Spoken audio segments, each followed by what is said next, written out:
Sí. Ya lo vimos. ¿Qué era esto? Parálisis. Es una de las complicaciones referente a las técnicas de anestesia, ¿cierto? Ahora, yo les había hecho algunas preguntas y demás cosas. ¿Se acuerdan que una de las causas para tener una parálisis de este tipo es la punción de la glándula parótida o uno de los lóbulos de la glándula parótida? Podemos funcionarla. Y eso se puede dar en una técnica mal efectuada, una dentaria inferior mal efectuada. Habíamos dicho que puede ser muy posterior, ¿sí? Y si está angulado hacia los premolares del lado opuesto, o en realidad no los premolares, sino más hacia los incisivos, eso nos puede llevar en una dirección hacia atrás, ¿cierto? La angulación que nosotros vamos a tomar en esta técnica, cuando estamos hablando de la técnica dentaria inferior, va a ser después de funcionar, llevar todas las jeringas hacia los premolares del lado opuesto, o sea, entre los premolares inferiores del lado opuesto. ¿Está bien? Porque esa angulación me va a permitir precisamente llegar directo a un reparo anatómico que ustedes lo mencionaron anteriormente, que se llamaba la espina de Spix, que está en el conjunto dentario inferior, encima del conjunto dentario, por encima, ¿sí? Pero resulta que si yo voy a angular más hacia los incisivos, o sea, en vez de ponerlo entre los premolares, voy a ponerlo a nivel del canino, mi jeringa, o me voy acercando a los incisivos, ese direccionamiento me va a llevar muy posterior. Y eso lleva el riesgo de que yo pueda funcionar la glándula. Ahora, lo contrario, que no tendría nada que ver con una función a la glándula parótida, pero si yo angulo más hacia los molares, fíjense que no voy a llegar aquí, sino que voy a llegar más hacia la parte anterior de la cara interna de la mano ascendente.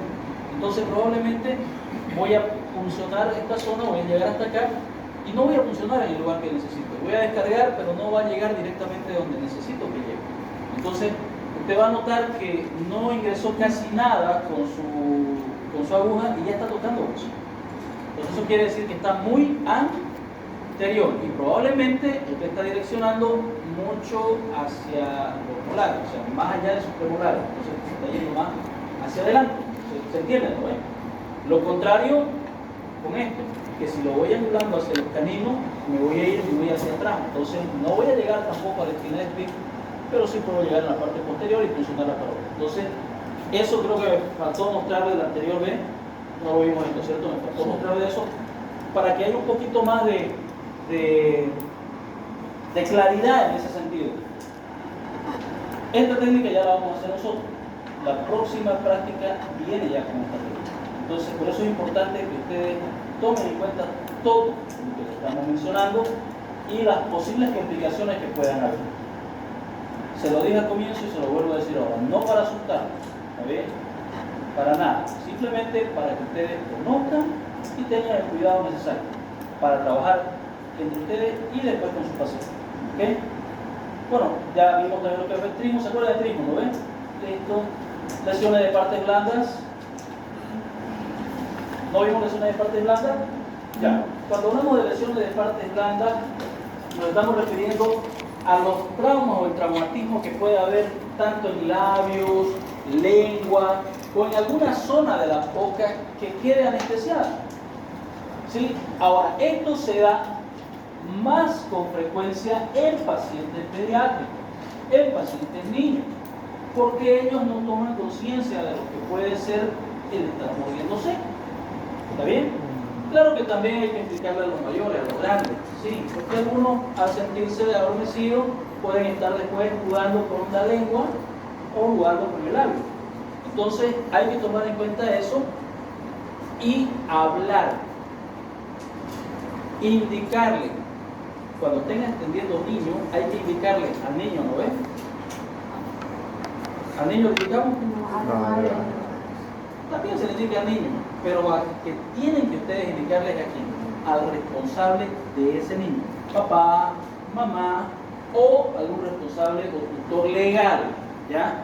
Y entiéndase por un tutor o responsable legal, alguien que tenga un documento que certifique que ese menor de edad está a su cargo, no porque se lo dejaron a la abuela, no porque se lo dejaron a la hermana mayor, se lo dejaron a la tía, al tío, nada, o al vecino, nada. Papá o mamá. Y si hay alguna otra persona con un documento que respalde la tutoría de ese menor de edad. Y se lo explico ahora porque en cuarto, cuando ustedes quieran atender menores de edad para hacerles la exodoncia, tienen que mostrar la firma del papá o la mamá en el consentimiento informado, y si no hubiese papá y mamá, entonces el responsable legal. ¿Está bien? Pero no vale, aquí no vale que es que su padre no está, su mamá trabaja todo el día, es su abuelita la encargada. No está. Si no muestra un documento que avale esa tutoría, entonces el responsable legal de ese menor de edad sigue siendo su padre o su madre. ¿Está bien? Padre y su madre en todo. Lo explico ahora porque es importante que lo sepan. ¿Okay? Las causas sabemos, ¿no? La anestesia de la parte blanda, les explicaba. Entonces hay que decirle al niño, sí, pero hay que indicarle más a la persona mayor que está con él, con el niño, ¿está bien? Con el menor de edad. Hay que decirle, ¿sabe qué? Obsérvenlo, por favor. Si usted lo ve que está masticando algo, y que la señora, si está masticando algo, señora, yo no le di un chicle en premio a su niño por dejarse atender conmigo, se está mordiendo la lengua. Entonces no lo deje. Resulta que después hay un traumatismo más severo, más grande y más doloroso que la disonancia cognitiva. O sea, la disonancia está bien, pero empieza así, ¿no? Con el labio grande, la lengua toda mordida, y eso va a doler mucho más. ¿Está bien? El tratamiento simplemente será sintomático, quiere decir que si se mordió, pues entonces démosle algún analgésico, algún antiinflamatorio para calmar o aliviar o atenuar el dolor hasta que esto pase, ¿sí? Y bueno, enjuagues bucales o los colutorios están indicados siempre y cuando el paciente tenga la capacidad de hacer buchadas y botar, ¿sí? Escupir, no tragar. ¿En un niño podríamos hacer eso? Solo pregunto. ¿En un niño, un menor de edad, podemos hacer eso? ¿O cómo evaluaríamos nosotros si está en condiciones, o también un paciente mayor puede ser, está en condiciones de realizar un enjuague bucal y escupirlo completamente? ¿Alguien sabe? ¿Qué pasa si yo le traigo un niño menor de edad de 4 añitos y le digo, evalúe si él puede realizar buchadas sin tragarse? O de 6 añitos. O una persona de mayor edad, pero que tenga algún tipo de discapacidad o capacidades diferentes, ¿no? ¿Cómo haría? ¿Qué se le va? No se le va a nada. No le damos entonces. No es recomendable porque es niño. No, pero porque es pequeño. Es pequeño. Pero se le puede hablar. Ella dice que no es recomendable, no le da. Bueno, es su criterio, que no le da. Pero seguramente habrán otros que tendrán el criterio de si podemos ayudarnos con un colutorio, lo hacemos. Y de verdad que facilita bastante, ¿no? No se olviden que el enjuague bucal es un antiséptico oral, y eso me va a disminuir la cantidad de cepas bacterianas y va a hacer que no se infecte y que revitalice lo más rápido posible. Entonces me puede ayudar. Pero ¿cómo evalúo eso? ¿Alguien tiene una idea? ¿Ah? Te doy agua. ¿Le das agua? Primero para ver si puede. A ver, explícamelo. Escuchen esto. Le da agua. Claro. Primero lo intento con agua y luego si lo escupes. Pero ¿cómo? ¿Cómo? Explícame. Le doy agua y se lo traga. Y hago el movimiento para que lo haga. No. Le va a enseñar a su compañero, porque es correcto. Le va a enseñar a su compañera cómo es que se debe hacer, ¿ya? Ella es la profesional, yo soy el niño. ¿Está bien? Usted me va a enseñar a enjuagar. Ella va a evaluar si yo estoy en capacidades, sea menor de edad o sea una persona mayor, si estoy en capacidad de poder utilizar el enjuague. ¿Cómo lo vamos a hacer? Se lo voy a mostrar. Ya. Y escupir. ¿Qué hago? No sé qué hago. Tiene que repetirlo por cada año. Ya. Le doy un poco de agua. Le da agua. Ya. Me está dando agua. Ella también tiene agua. Ajá. Ya. ¿Qué cantidad de agua?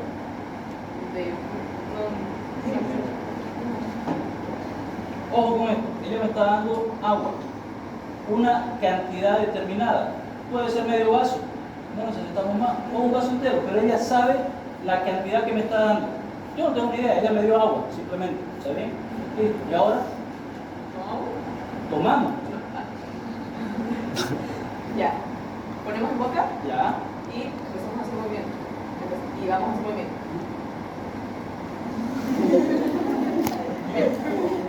Me lo trae. Ahora, aquí está el error. Gracias, pueden darte. Lo hizo bien. Eso se debe hacer, pero ¿cuál fue el error? Ella dice, lo escupimos. No lo vamos a escupir. Le vamos a indicar al niño o a la persona que está haciendo este ejercicio con nosotros que lo vuelva al vaso de donde fue medido. O sea, donde se le dio a la boca. ¿Por qué? Para ver que sea la misma cantidad. Correcto, porque necesito evaluar la cantidad que devolvió el niño o la persona a la que está haciendo ese ejercicio conmigo. ¿Se entiende, no? Resulta que si le dimos un vaso entero y devolvió la mitad, ¿qué quiere decir? Que este se lo va a tragar después. Nada, ¿me entendés? Pero esa es la forma correcta, gracias. Eso es lo correcto, eso debemos hacer, evaluar esa forma. En caso de que necesitemos utilizar enjuague bucal, ¿está bien? Bueno, ya sabemos, ¿no? Colocar geles antisépticos, hoy en día hay una infinidad de geles para la boca a base de clorhexidina, a base de ácido hialurónico, ¿sí? Hay una infinidad de gamas que podemos utilizar. Lo importante en el tratamiento, que tiene que ser sintomático, pero más que un tratamiento sintomático, creo que es muy importante el tratamiento en la prevención. O sea, yo prevengo que no me vaya a suceder eso, ¿está bien? Es importante. Entonces, podemos tener traumatismos que pudieron haberse evitado con una mejor información de repente hacia nuestros pacientes. ¿Ok? Sigamos. Hematoma. Los hematomas también pueden darse. No se olviden que estamos trabajando en partes profundas. Las técnicas de bloqueo de los nervios ya son a un nivel un poco más profundo que las periféricas o complementarias. Y en estas técnicas hay la posibilidad de función en la luz de un vaso. ¿Qué quiere decir eso? Que podemos funcionar una vena o una arteria, dependiendo del sitio de función. Para ello es importantísimo que realizar ¿qué hemos dicho con la primera técnica que hemos hecho, la ASP? La aspiración. La aspiración es importantísima, por eso es que necesitamos a cabalidad cumplir el protocolo del cargado de nuestra jeringa Carpuller, ¿sí? Y ver la permeabilidad de mi aguja y cuando hago la punción realizar el movimiento para ver si estamos o no estamos en el luz de un vaso, o sea, para saber si hay una aspiración positiva o si hay una aspiración negativa. Eso es lo más importante para poder prevenir, porque si estamos con una aspiración positiva, quiere decir que le hemos pegado a un vaso. Y la inyección intravascular es una posibilidad, jóvenes, porque estamos trabajando a ciegas. Lo único que estamos haciendo es tomar en cuenta todos los reparos anatómicos que hemos aprendido y como tenemos el conocimiento de anatomía, entonces yo voy relacionando todo eso. Y eso obviamente me facilita y me puede prevenir para que no suceda eso, ¿sí? Pero por eso es importante el conocimiento anatómico, lo que les decía en la anterior clase. ¿Está bien? A pesar de ello, esto es una posibilidad. Podemos nosotros inadvertidamente pegarle o alcanzar un vaso sanguíneo, sea una vena o sea una arteria. En tal caso, cuando esto suceda, se puede producir un hematoma. Ahora, hay mecanismos para evitarlo, como la aspiración negativa, como decía, o la aspiración positiva en caso de darse. Y si hubiese sido mi aspiración negativa, yo coloco mi anestesia y retiro mi aguja y empieza a salir sangre. ¿Le ha pasado a alguno de ustedes en la ASP? Retiraron y empezó a salir un poco de sangre del lugar donde hizo la punción, ¿cierto? ¿O no? ¿A nadie le pasó eso? Sí, la debió pasar. Sucede. En la dental inferior puede suceder lo mismo. Te retira y va a empezar a salir del lugar donde usted hizo la punción, va a empezar a salir sangre. Va a salir hasta sangre. Entonces, ¿qué es lo que debemos hacer? Con el dedo índice de la mano auxiliar, debemos hacer presión sobre el punto de salida de sangre. ¿Para qué? Para precisamente presionar el vaso que hayamos funcionado, si fuese el caso, y ese sangrado pare. para que no se pueda producir un hematoma. ¿Está bien? O sea, eso es un consejo que se le da siempre que hacemos la técnica. Y es más, seguramente la próxima clase, cuando hagamos la práctica, a más de uno le va a suceder y vamos a tener que hacer presión sobre el lugar donde esté sangrando.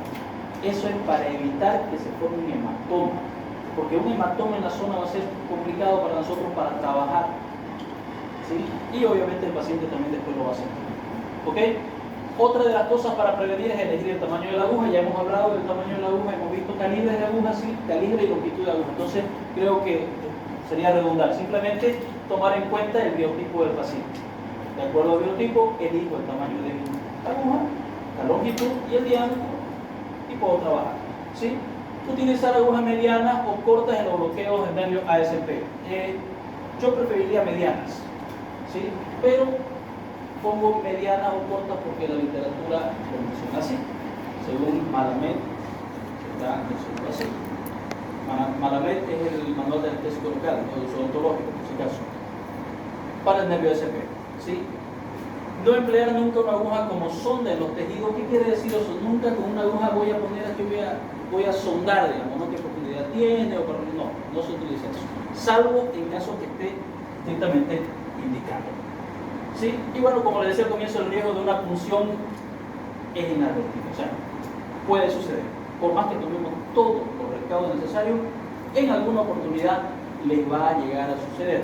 Lo importante es que ustedes estén atentos y tomen en cuenta todas estas cosas que les decimos. Aspiración, si hubiese sangrado, hacemos compresión, utilizar una aguja de acuerdo al biotipo de mi paciente, todas esas cosas para evitar llegar a él, ¿sí? El hematoma resulta que va a cursar por varios días o semanas de repente para resolverse. Los hematomas son más frecuentes en pacientes de mayor edad también, que tienen una fragilidad capilar mayor a las personas jóvenes. Entonces quiere decir que usted va a realizar una técnica, por ejemplo aquí puede ser una técnica mentoniana o un procedimiento en el sector anterior inferior para una exodosia de una pieza incisiva, canina, y resulta que el paciente después aparece con un hematoma. Puede suceder, por eso es importante prevenirlo y avisarle a los pacientes que puede suceder, especialmente si son pacientes mayores de edad. Una característica de los hematomas es que van a ir migrando. Puede aparecer aquí a los 2 o 3 días de la cirugía y luego va a ir bajando por el platisma hasta el cuello y puede bajar hasta el pecho del paciente. Entonces es importante que ustedes hablen con el paciente y le expliquen esa situación para que ellos, si sucede, estén tranquilos. Ahora, una de las complicaciones de la ASP que no le mencioné en su momento cuando no se lo mencioné, pero no le mostré ninguna imagen, en su momento hablamos de una complicación de la alveolar superior posterior. ¿Quién se acuerda? Referente obviamente a esto. ¿Alguien se acuerda? La perforación de la arteria más. Ya, cuando más o menos tenemos la mala suerte de pegarle a la maxilar interna, digo por ahí, ¿no? Ya, era un hematoma. ¿Se acuerdan en qué zona, en qué nivel?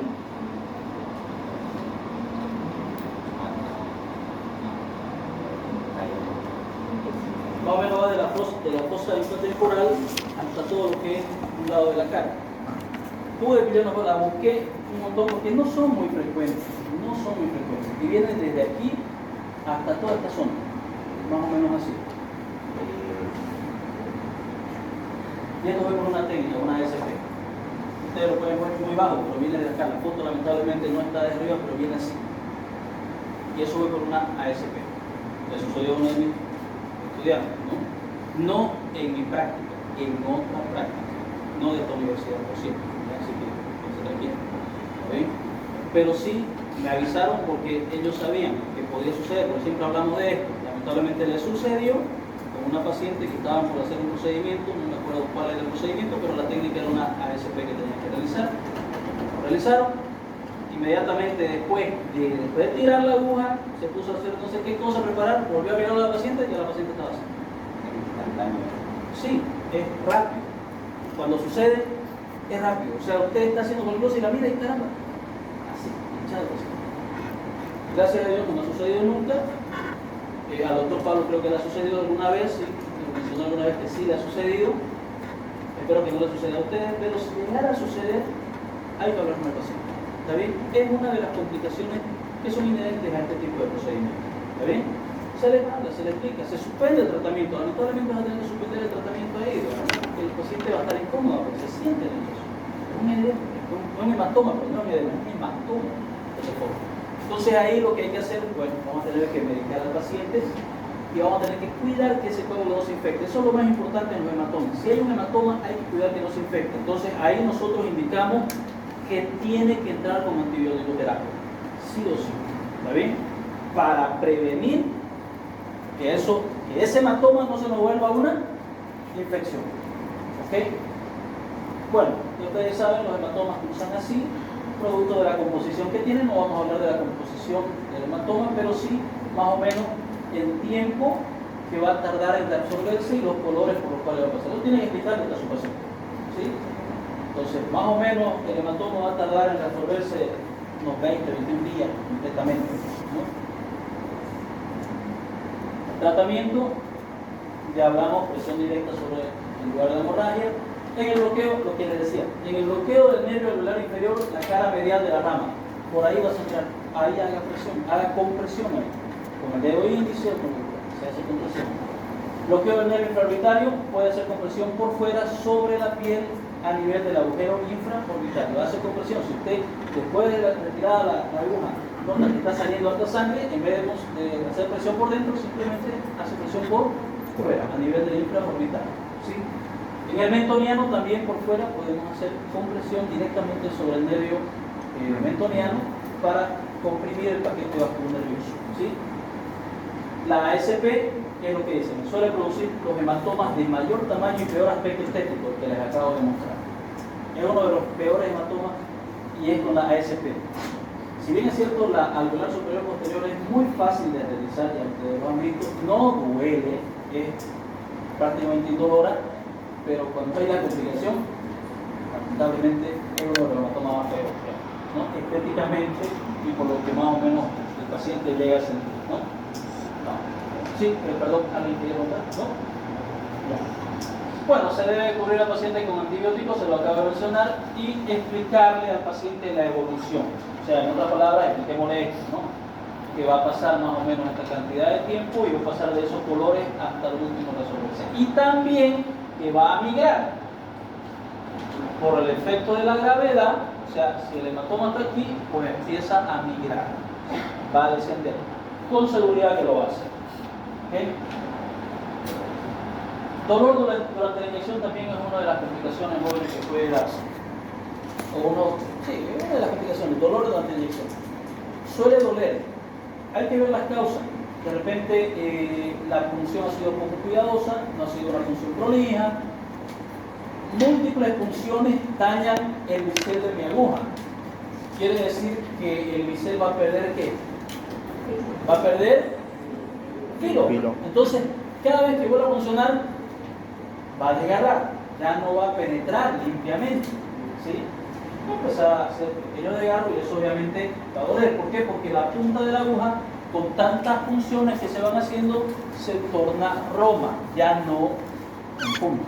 ¿Sí? Se va haciendo rojo, o sea, una punta redondeada, quiere decir. Las descargas rápidas del líquido anestésico también son una causa de dolor durante la punción. ¿A quién de ustedes le dolió un poquito esa técnica cuando estaban bregando y de repente de golpe le pusieron y se sintió que y dolió o no?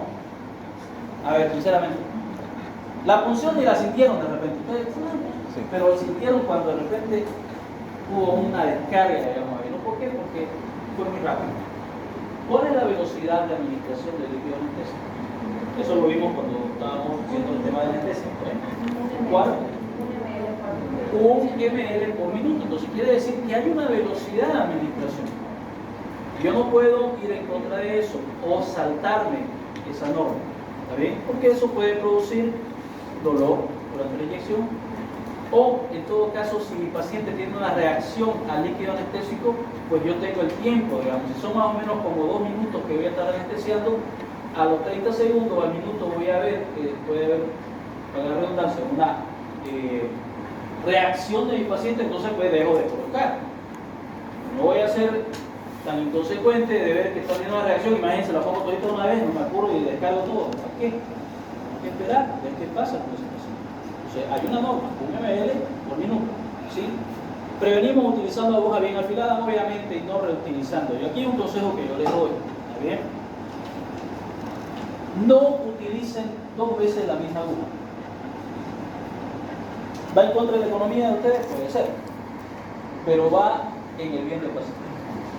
Resulta que si vas a hacer una troncular y necesitas nuevamente para otra pieza, ejemplo, si estamos trabajando superior e inferior y hacemos la inferior, la troncular, hacemos todo lo que ustedes quieran, resulta que terminamos y vamos a realizar una cirugía en la parte superior, entonces esa aguja que utilizó en el inferior debería descartarse y debería colocarse una nueva aguja para realizar las nuevas funciones en la vejiga superior. ¿Se entiende, no? No utilizar la misma. Espero que lo hagan. Ya eso depende de ustedes. ¿Quieren librarse de algunas de estas complicaciones? Pues hagan caso. Si no, desobedezcan, con seguridad que vamos a tener algo por el día. Y se sabe, al tiro se sabe cuando usted trabaja con esa aguja de principio a fin. Se nota. ¿Está bien? Y el paciente lo va a sentir. Entonces deberíamos cambiar. ¿Ok? Cambiar. Doctor, igual va con la ASP y su técnica complementaria. No, para la complementaria puedes utilizar la misma. Pero si volvieras a necesitar colocar una ASP nuevamente, yo te aconsejaría que cambiaras todo. Que la cambies. ¿Sí? Un consejo, ¿está bien? Utilizar la anestesia tópica. Hoy en día los pacientes vienen bien informados, ¿no? Y antes de que usted les realiza alguna técnica, dicen, doctor, ¿qué pasó? ¿No me va a poner la pomadita? ¿En serio? ¿Es verdad? La pomadita. Quieren que le pongan la pomadita. Ya, en niños vamos a utilizar la pomadita, pero en pacientes mayores, ¿qué vamos a hacer? Lo vamos a hacer enjuagarse. Lo vamos a hacer enjuagarse con clorexidina, un enjuague bucal que tenga clorexidina, y a la clorexidina, al enjuague bucal le vamos a atomizar, unas 5 o 6 veces vamos a descargar anestesia en spray. ¿Quieren? ¿No ven anestesia en spray? ¿Han visto? ¿No ven? Directamente al enjuague, unas 4 o 5 veces atomícele, que el paciente se enjuague, escupa y queda adormecido de paso. Entonces la punción se va a sentir mucho menos. ¿Sí? No lo vamos a hacer en ustedes, en los pacientes. Prohibido de ustedes. Ustedes tienen que sentir, como dijo el doctor Pablo, no les digo, no tienen que sentir lo que su paciente va a sufrir, digo, a sentir. Sentir. Corte eso. ¿Está bien? Vamos a editar esos 2 videos. La idea es esa. Después utilicen todo el juez y toda la anestesia que quieran. ¿Ok? Especialmente con los pacientes. ¿Vamos? La propiedad isotérmica de una solución anestésica es importante. ¿Qué entendemos por propiedad isotérmica? ¿Qué entendemos por propiedad isotérmica? Dar una temperatura igual. ¿Igual a cuál? A la temperatura corporal o la temperatura del paciente. Sabemos que la temperatura normal oscila entre ¿cuánto? 36,2, 37,5, más o menos por ahí está, ¿sí? La temperatura normal. Entonces quiere decir que mi cárpula de anestesia debería tener también esa temperatura para evitar ese choque térmico y que pueda doler, no la función, sino ya la descarga del líquido anestésico. ¿Está bien? Entonces hay formas de cómo darle propiedad isotérmica a los tubos de anestesia. Y por si acaso, ninguna de ellas cursa por agarrar un encendedor o una vela y pasarle al tubo de anestesia hasta que caliente. Eso está prohibido. ¿Y lo hacen? Sí, señores, yo he visto que lo hacen. Lo hacen. Y no se debería realizar. Y más aún si estás trabajando con un tubo de anestesia o una cárpula de plástico. Porque el calentamiento del plástico va a hacer que se libere, ¿cierto? Se liberen ciertas partículas de ese plástico. Entonces no debería. Y además que el calor aplicado en exceso puede alterar la composición de nuestro tubo de anestesia. Entonces no podemos arriesgarnos a eso. ¿Está bien? ¿Cómo hacemos entonces? ¿Cómo le damos una propiedad isotérmica? Podemos o frotar ese tubo de anestesia O si no, simplemente usted agarra el tubo de anestesia, lo pone en su mano y está con guantes, usted lo sostiene mientras está haciendo otra cosa, usted está sosteniendo ese tubo de anestesia, esa cálcula en su mano, en la palma de la mano, y eso ya le va dando cierto calor, cierta temperatura que usted tiene. ¿Sí? Luego eso pasa y lo carga en su jeringa carpooler, y si no ha puesto la aguja todavía, puede sujetar toda la jeringa carpooler y la sigue agarrando para que siga teniendo cierto calor o temperatura suave. Pero por ningún motivo tienen ustedes que flamearlo. No se hace eso. ¿Está bien? Tampoco sumergirla en agua caliente. Tampoco se hace eso. ¿Ya? Aunque algunos tal vez indiquen que se va. Preferimos darle esa propiedad o esa temperatura de la forma que estamos indicando. ¿Está bien? Sigamos. La quemazón durante la inyección. Una cosa es el dolor que pueda sentir el paciente y otra cosa es una sensación de quemazón durante la técnica de anestesia. ¿Puede darse? Sí. Y la razón puede ser por un pH diferente al pH que tenga nuestro tejido, y ese cambio pueda sentirse como una quemazón. Ahora, es poco frecuente eso. Lo más frecuente puede ser una inyección rápida o que mis cartuchos estén contaminados. Mis cálculos. ¿Qué quiere decir esto? Resulta que la mayoría de los cartuchos, cárpulas o tubos de anestesia, como les podemos llamar, no vienen estériles. Los únicos que vienen estériles, ¿cuáles son? Los de vidrio, que vienen en un blister completamente sellado. Pero aún así, los primeros que utilicemos pues van a estar estériles, pero en un momento que yo abro mi blister ya no van a estar estériles todos mis tubos internos. Entonces yo necesito desinfectarlos. Peor los que utilizamos de plástico. Los de plástico no tienen que esterilizarlos. ¿Se han comprado alguna vez una cajita de anestesia de plástico? Sí. ¿La han abierto? Sí. Toditas están ahí. En bollo, ¿no? Hay metiditas toditas. Sí. Y encimita el prospecto lo tienen, ¿no? A un ladito. ¿Han comprado alguna vez la caja que viene con blister? Son diferentes, ¿no? Te abre la caja y tiene que sacar 5 blisters de ahí que están completamente sellados. Y eso es porque están estériles. ¿Sí? Están estériles. Entonces, hay una diferencia. Entonces, si trabajamos con esos tubos de anestesia que no están estériles, lo que tenemos que hacer es sumergirlos en una solución antiséptica. Antes se utilizaba alcohol yodado, povidina también, pero ojo, hay que utilizar povidina acuosa, no la loción, porque hay una povidina loción. Si ustedes no saben pedir, si van a la farmacia y se compran una povidina, les pueden dar povidina jabonosa. Esa no la vamos a usar. Tampoco para pintar al paciente, el pintado perioral. ¿Sí? Povidina loción, nada más. Povidina loción.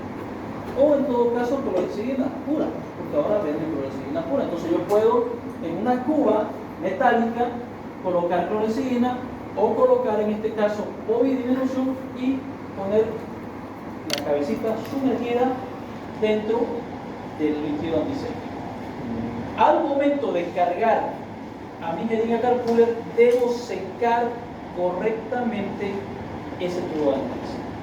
Agarro una gasa y la cabecita tiene que secarla completamente. Y también la parte posterior se estuvo sumergido completamente.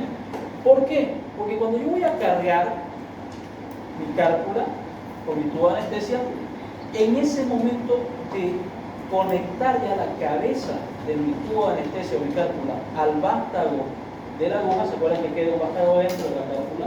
¿Sí? En ese momento, si no lo he secado bien y queda algo de ese líquido antiséptico en la cabeza, puede ser que en el momento de conectarla, ese líquido antiséptico entre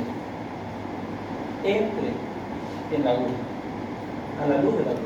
Entonces entra y cuando yo hago la punción va a haber cierto líquido antiséptico que va a entrar en contacto con el tejido y eso es irritante. Y eso es lo que puede sentir el paciente. ¿Ya? Entonces hay que tener esos cuidados. ¿Está bien? Juan. Tratamiento no está indicado porque no pasa más allá de eso. No debería. Reblandecimiento tisular, en otras palabras, necrosis de los tejidos. ¿Puede darse? Sí, señor, puede darse. ¿En qué técnica especialmente? ¿Alguien se acuerda?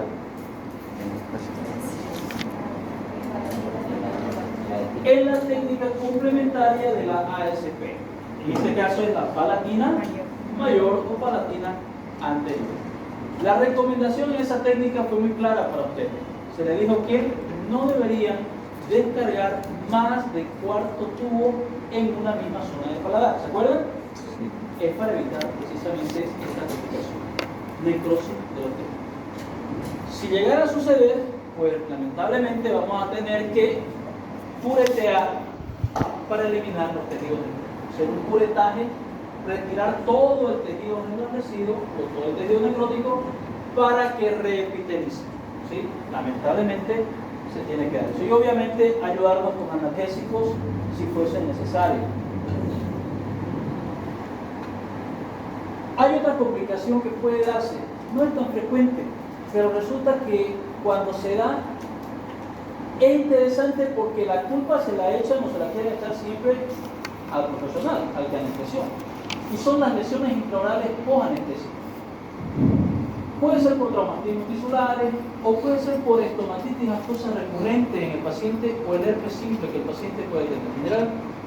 Generalmente todos son portadores, o la gran mayoría son portadores del herpes simple, ¿sí? Del herpes bucal. Solo que no se manifiesta. ¿Se llega a manifestar cuándo? Cuando hay una baja de defensa en el organismo, esto hace que proliferen estos virus. Entonces resulta que cuando hacemos un tratamiento en el paciente, colocamos anestesia, hacemos eso 11, después dice el paciente, bien, me salió un montón de afta. Seguro que estaban sucios sus instrumentales, seguro que no estaban bien esterilizados.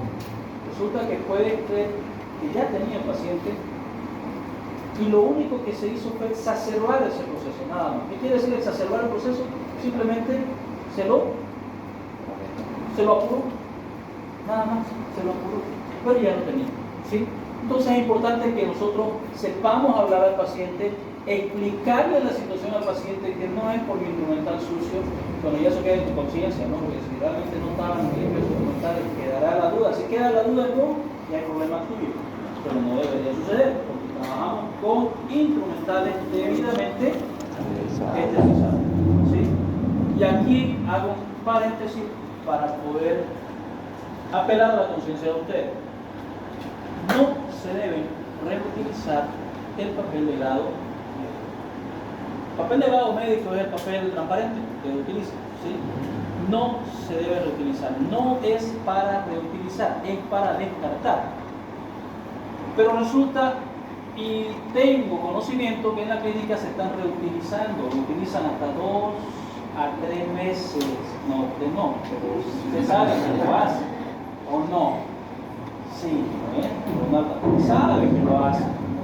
Yo creo que ellos no creo, pero lo están haciendo. ¿Sí? Y tengo pruebas, no se le voy a mostrar a usted, pero tengo pruebas flagrantes de que lo están haciendo, ¿no? Sí. ¿Cuál es el problema? Y usted dirá, no, doctor, un cuidadín yo lo saco. Con razón, pero yo le vi a algunos que peor que el huevo del calamar, dice, no se me rompo porque luego yo sale todo claro. Y lo abre, y a veces yo de comedido voy y raso, soy comedido, ¿no? Para que se apure, no, porque no lo utilizo otra vez, se lo abro de golpe. Lo están utilizando. Ese papel de grado médico, con la utilizada que usted le da, empieza a degradarse y empieza a haber poros o microporos, así que por más que usted lo vuelva a esterilizar, sale y ya se está contaminando, o sea, no es más 100% estéril. Eso toman en cuenta ustedes. ¿Quieren hacerlo? Problema de ustedes. ¿Se dejan pillar? Sí va a ser un problema para ustedes. ¿Está bien? Entonces, no se debe reutilizar. Por más que permitan, por más que digan ahí, no, hasta 2 veces se puede. ¿Sí? 2 veces. ¿Cómo podemos ver eso? No se puede. ¿Está bien? Bueno, no se nota muy bien, lamentablemente. Parece que está perdiendo ya la capacidad de los volúmenes de la proyectora. Entonces, no se ve nada. Bueno, son lesiones que quería mostrarles y para diferenciar algunas, ¿ya? Vamos a ver si podemos ver la memoria aquí. A ver, ahí se ve mejor. ¿Qué son estas? Aparentemente son son aftas. ¿Y cuáles son las características de las aftas? ¿Por qué puedo decir que son aftas y no ampollas? Porque son dolorosas. ¿Por qué esos son aftas y no una lesión herpética? Son dolorosas y blancas. Tienen color amarillo. Sintomatológicamente cursan con dolor. Clínicamente, ¿cómo las veo? De color blanco. Son generalmente redondeadas, Color amarillo. color entre blanco amarillento, ¿sí? Y son generalmente bien marcadas, bien diferenciadas, ¿sí? Redondeaditas, con un halo eritematoso, pero con un centro de otro color, que es lo que ustedes están viendo, ¿sí? Pueden tener otra formita, medio guardadita, alargadita, pero generalmente son parecidas. Diferente a esto. Ahí se ve mejor eso. ¿Están viendo eso?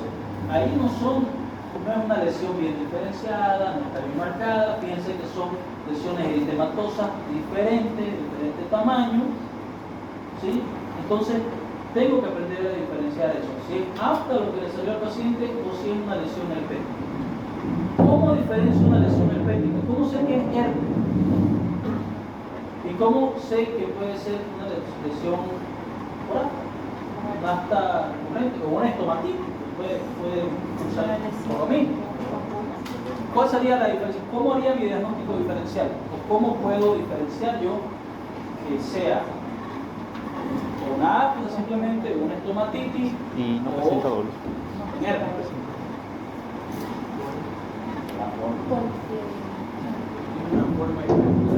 La forma, ya dijimos que la forma es importante, ¿no? Porque esto es diferente a la afta. Entonces, esto es una lesión herpética. Pero ¿Son endurecimientos en vesículas no, presentes? generalmente no hay vesícula. En algunos casos, en el labio, cuando se presenta en el labio la lesión herpética, sí llega a formar algunas vesículas. Puede. Ustedes de repente han visto a algunos pacientes o amigos familiares que tienen su ampolla en los labios. Ahora, hay una diferencia que tienen que tomar en cuenta ustedes. Si la lesión que ustedes están viendo, especialmente de este tipo, es herpes, solamente va a estar en un lado. Va a ser en un solo lado, nunca va a estar en ambos lados. Porque las lesiones por herpes se caracterizan en ese sentido. Agarran un solo lado, no los dos. En cambio, la afta puede estar, pasar la línea media en ambos lados, en toda la boca. En cambio, estas otras lesiones solamente la van a tener en un solo lado. Esa es una de las características de las lesiones herpéticas. Igual si sale en el cuerpo, siempre va a ser en un solo, de la línea media para un lado, siempre, o en una pierna, siempre. ¿Está bien? Entonces eso, ponganlo en cuenta. ¿Ok? Bueno, vamos terminando esta parte, ¿ya? Vamos a tomar en cuenta lo importante, como lo menciona estos dos autores, que es Donado y Martínez. Quiero leérselos, lo que ellos dicen. Dentro de estas complicaciones locales, todas las que hemos visto, desde rotura de la aguja, rotura del tubo, parestesia, trismo, dolor, quemazón, parestesia, ¿qué más? ¿Qué más? Parálisis facial, ¿qué más? Ya dije trismo, ¿qué más? Necrosis tisular, ¿qué más? ¿Qué? Quemazón durante la inyección.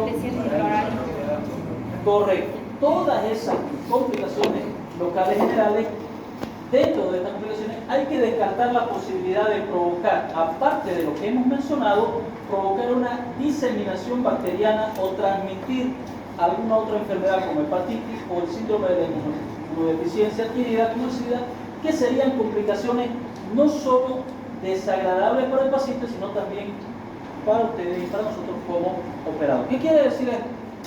Que no solamente van a ser estas complicaciones locales que hemos visto, hay otro tipo de complicaciones generales que pueden darse y que nosotros como operador debemos tomar todos los cuidados y los recaudos necesarios para no llegar a eso. Y ahí entra en juego el conocimiento de bioseguridad que nosotros debemos tener. Por eso les decía, no reutilicemos el instrumental, no reutilicemos los insumos para poder economizarnos. Yo sé que la situación está difícil, está re difícil para todo el mundo, pero no por ello nosotros vamos a omitir aquellas normas que son importantes para el normal desarrollo de esta profesión. ¿Me entienden? ¿No? Entonces, a tomar en cuenta lo que dicen estos autores. ¿Okay? ¿Alguna pregunta? ¿Alguna duda? Creo que se me escapó alguna imagen, la otra. Esto es lo que le decía al comienzo. Sí, se me escapó esta imagen. ¿No? Fíjense que si estamos muy posterior, ¿a dónde va a ir la uno? Muy anterior. ¿Sí? Por eso indica llevar aceros premolares para poder alcanzar precisamente la espina de espina. ¿Sí? Bueno. No, se me escapó la imagen. Pero no pasa nada.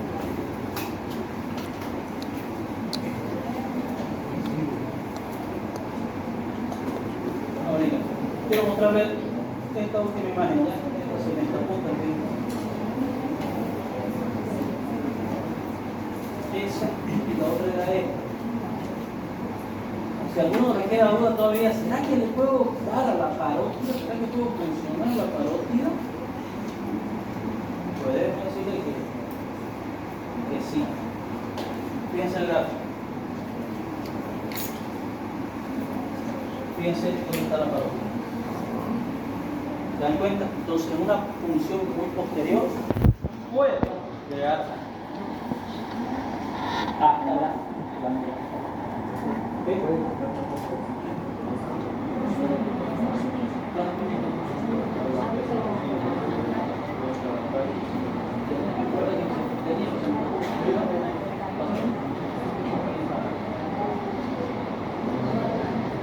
Está bien. ¿Alguna duda, pregunta? ¿Comentario?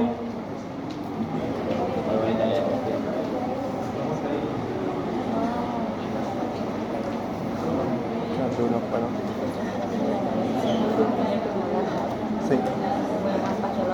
Porque está en el primer molar. Está en el primer premolar, casi llegando al canal. ¿Pregunta, jóvenes? No hemos terminado, por favor. Esta clase hasta las 2, ¿no?